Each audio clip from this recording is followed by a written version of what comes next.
पहचाने से ये अजनबी।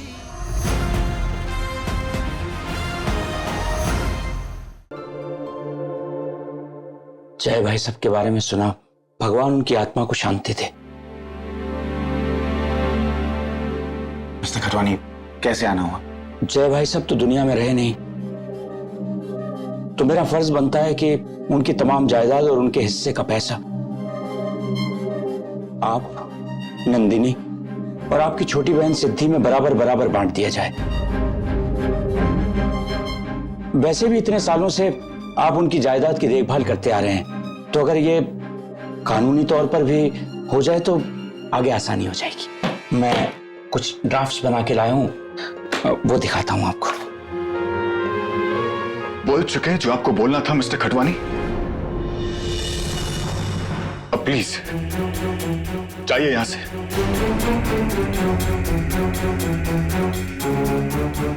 आपको अंदाजा भी है क्या गुजर रही है हम पर या हमारे परिवार पर? बड़ा भाई खोया है हमने, और इस तकलीफ के समय पर पैसा और प्रॉपर्टी डिस्कस करने आए आप हमारे साथ।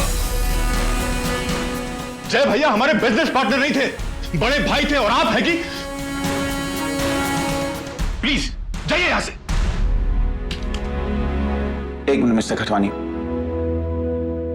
प्लीज जीजू। कल तक आप दीदी को संभाल रहे थे और आज खुद अपनी हिम्मत खो रहे हैं। मिस्टर खटवानी हमारे वकील हैं, वो जो कुछ भी कह रहे हैं ये उनका फर्ज है और कुछ नहीं।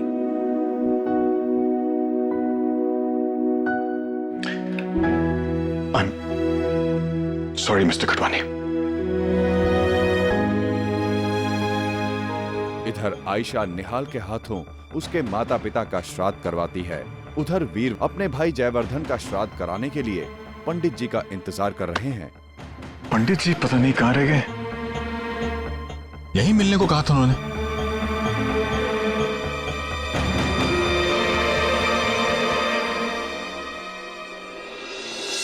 नमस्कार, आप वीरवर्धन सिंह हैं? जी है।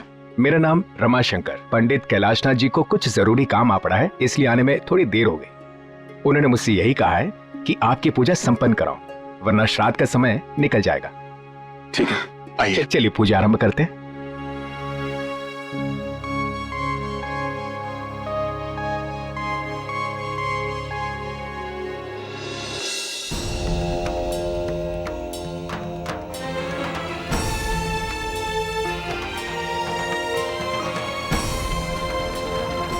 अब आप स्वर्गवासी का नाम बताइए। जयवर्धन सिंह।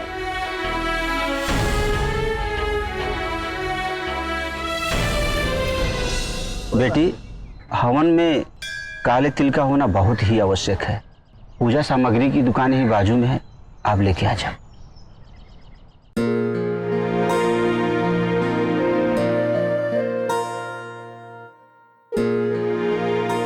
पूजा संपन्न हुई, अब आप ब्राह्मणों का भोजन शुरू कीजिए। जीजू प्लीज आप ये सब कर लीजिए। तुम चिंता मत करो, मैं देख लेता हूं। आइए पंडित जी।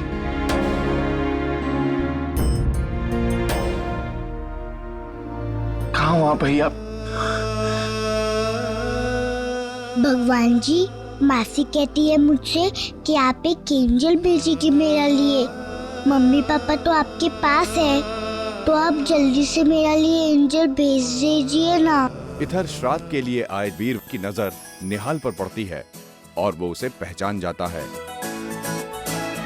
शाख से टूटे पत्तों की तरह, बिखरे हुए कुछ रिश्तों की तरह, राहों में सफर करते हैं मंजिल की तलाश में। अपनों के रंग में है, कभी गैरों के लिबास में। अजनबी अजनबी अजनबी, जाने पहचाने से ये अजनबी।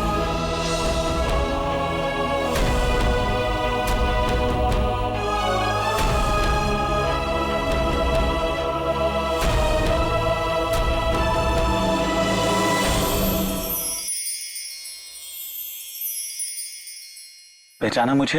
अरे हाँ, आप तो वही कल वाले अंकल है ना? यहाँ क्या कर रहे हो? आज मेरे मम्मी पापा की श्राद्ध है, इसलिए मैं यहाँ आया हूँ मासी के साथ उन्हें बताने कि हम यहाँ ठीक है, और मैं उन्हें ये भी बताने आया हूँ मैं उनको याद करता हूँ। लेकिन आप यहाँ क्यों आए हो?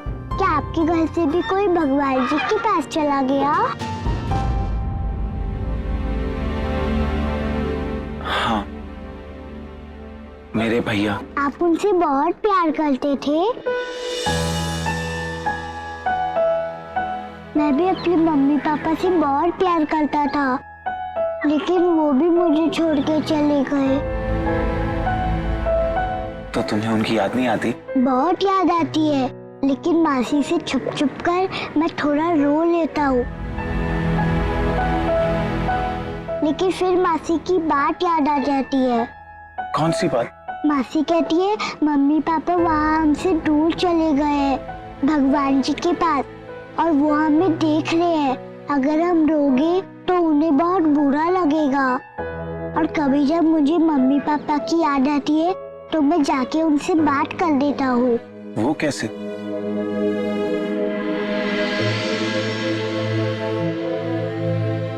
वो लोग हर रात तारा बल के मुझसे मिलने आते हैं, फिर मैं उनसे बात कर लेता हूँ।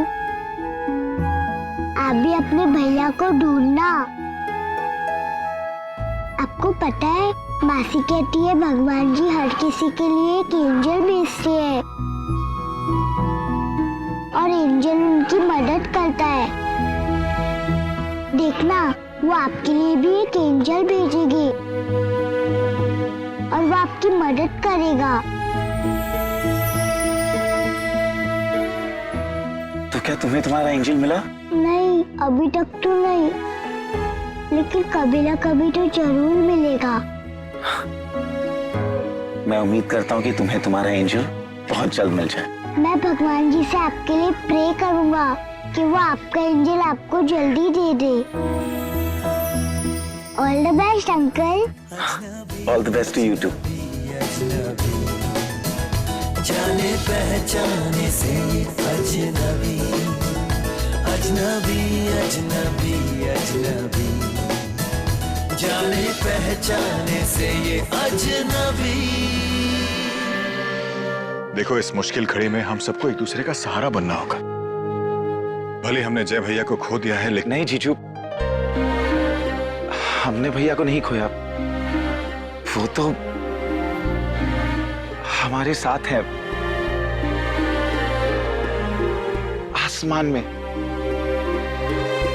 तारे की तरह चमकते हुए वो हमें देख रहे हैं। और मुझे पूरा यकीन है कि हमें इस तकलीफ से निकालने के लिए वो कोई ना कोई मसीहा जरूर भेजेंगे, कोई एंजल। इधर पंडित जी के मुंह से अपने भाई जयवर्धन के बेटे होने की बात सुनकर वीर हैरान रह जाता है। बेटा, बहुत ही अच्छा होता अगर तुम जय के बेटे को भी श्राद्ध पूजा के लिए लेकर आते।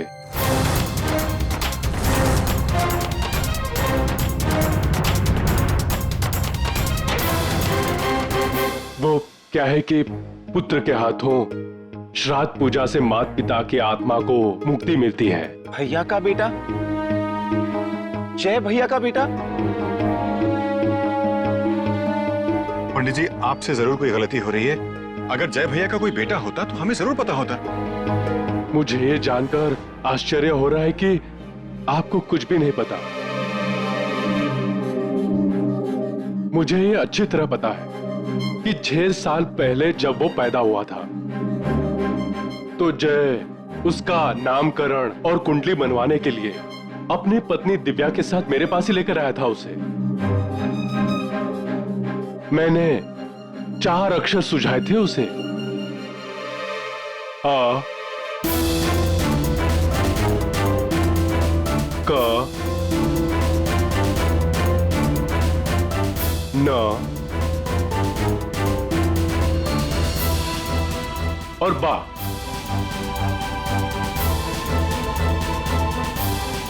जय भैया का बेटा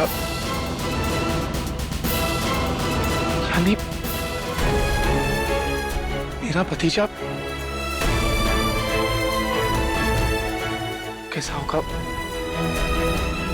कहाँ होगा? अगर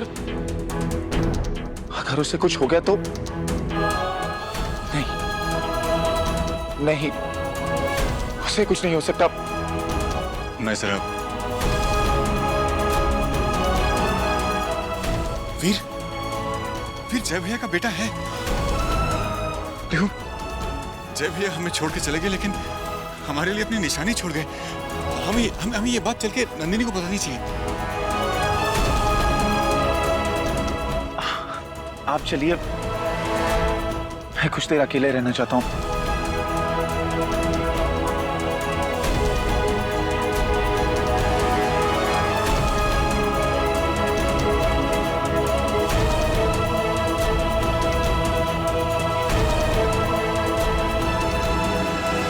बोर्डिंग स्कूल जाने की बात निहाल को अपसेट कर देती है और आयशा उसे समझाने की कोशिश करती है। मुझे पता है तुम्हें बोर्डिंग स्कूल नहीं जाना, लेकिन ये भी तो सोचो, वहाँ पे तुम्हारे इतने सारे दोस्त बनेंगे।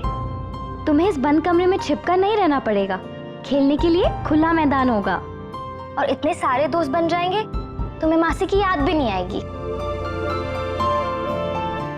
मासी, दोस्त तो मेरे आप पे भी इतने सारे हैं, पर आप तो एक ही हो ना।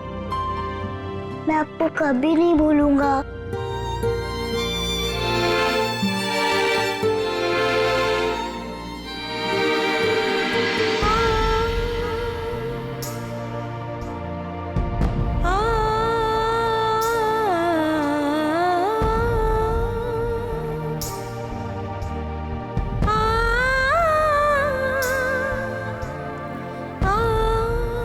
आयशा निहाल को छोड़ने बोर्डिंग स्कूल आती है, पर निहाल से जुदा होने का दर्द आयशा की आंखों से छलक पड़ता है।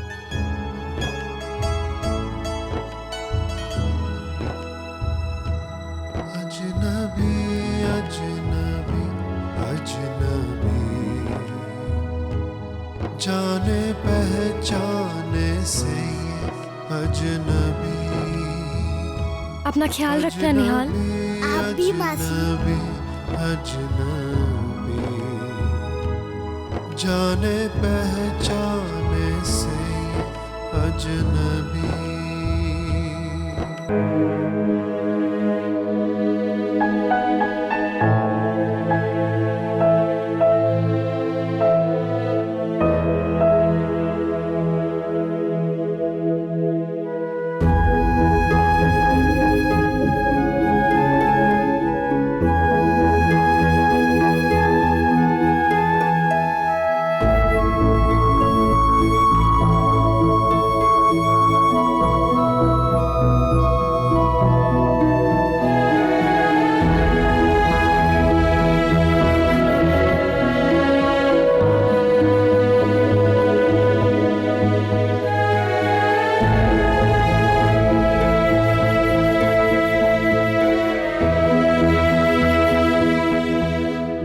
इधर वीर को अपने भतीजे के बारे में पता लग जाता है और वो ये खुशखबरी नंदिनी को देता है।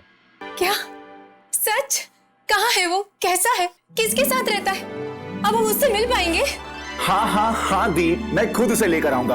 और पता है खुशी की बात तो यह है कि वो मुंबई में ही है, वो किसी मिसेस फड़के के यहाँ। तो वीर उसे फौरन लिया, मैं उससे अभी मिलना चाहती हूँ। वीर मैं भी तुम्हारे साथ चलता हूँ। नहीं जीजू, आप दीदी के साथ रुकिए, मैं निहाल को लेकर आता हूँ। निहाल? हाँ दी, निहाल वर्धान सिंह, हमारा भतीजा।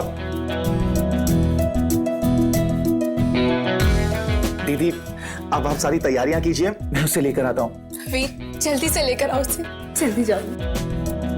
इधर वकील खटवानी प्रॉपर्टी के कागज लेकर अविनाश के पास पहुंचता है। सारे पेपर्स बन गए।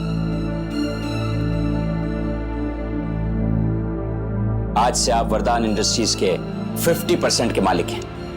अरे खतवानी साहब, अब इसकी कोई जरूरत नहीं है।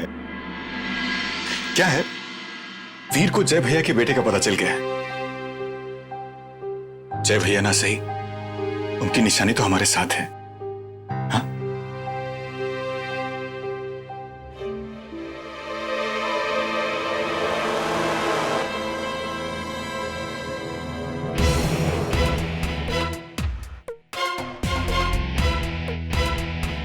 मरे हुए बाप की तमाम प्रॉपर्टी का मालिक अब वो बच्चा होगा।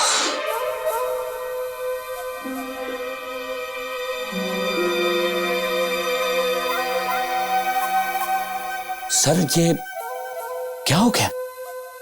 इतने सालों से आप इस इंडस्ट्रीज के 50% के मालिक बनने का सपना देख रहे थे और अपने प्लान के मुताबिक जब जयवर्धन की मौत की खबर आई तो मैं ये आइडिया लेकर आया था कि उनकी तमाम संपत्ति और रुपया भाई बहनों में बराबर से बांट दिया जाए। और इस बात पर आपने मुझे डांटा भी था ताकि वीर को आप पर शक न हो। फिर ये अचानक? हमने भी कच्ची गोलियां नहीं खेली हैं। वीर को उस बच्चे का पता चल गया तो क्या हुआ? उस बच्चे तक पहले पहुंचूंगा मैं। वीर निहाल को ढूंढते ढूंढते आयशा की मकान मालकिन के पास पहुंच जाता है और उसके बारे में पूछना शुरू करता है। रहता है नहीं, रहता था। मैंने उसको हकाला यहाँ से। 2 हफ्ते हो गए मैंने उसको यहाँ से निकाल दिया। निकाल दिया? हाँ, तो क्या फुक्कट में रखती? आप वो बच्चे के रिश्तेदार का नाम तो जानती होंगी ना? रिश्तेदार?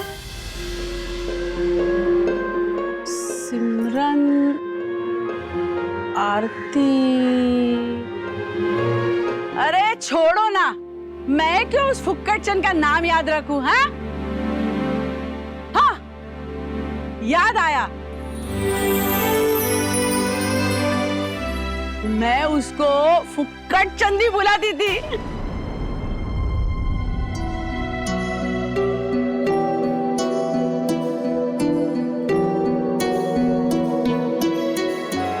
कहीं वीर को निहाल का पता तो नहीं चल गया? टाइगर, हाँ? कौन था वो? काय को आया इधर? अरे कुछ नहीं बाबा, वो छुटकू यहाँ रहता था ना, उसके रिश्तेदार वो लड़की के साथ। हाँ। उसका नाम पूछने आया था। हाँ। अब इस उम्र में मुझे वो नाम कैसे याद रहेगा? अरे बाबा, तुझ्या स्मरण शक्तीचा पण जवाब नाही है। मैं नेहा को कैसे ढूंढूं? उस लड़की का नाम आयशा था। आयशा? हाँ। थामा थामा, अरे अरे बाबा, अरे बाबा सुन, अरे देवा।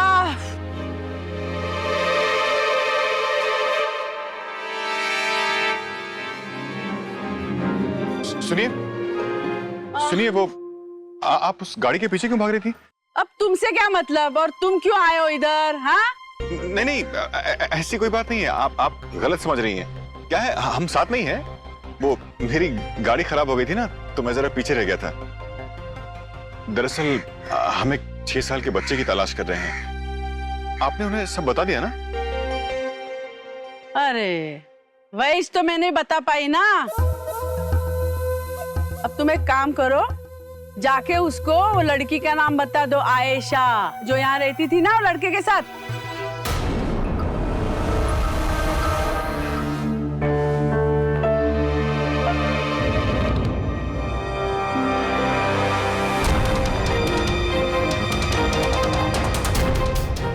आयशा?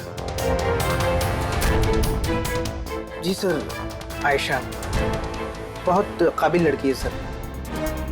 अपना काम पूरे डेडिकेशन के साथ करती है। कब से ज्वाइन किया इसने? यही कुछ 2 हफ्ते पहले। 2 हफ्ते?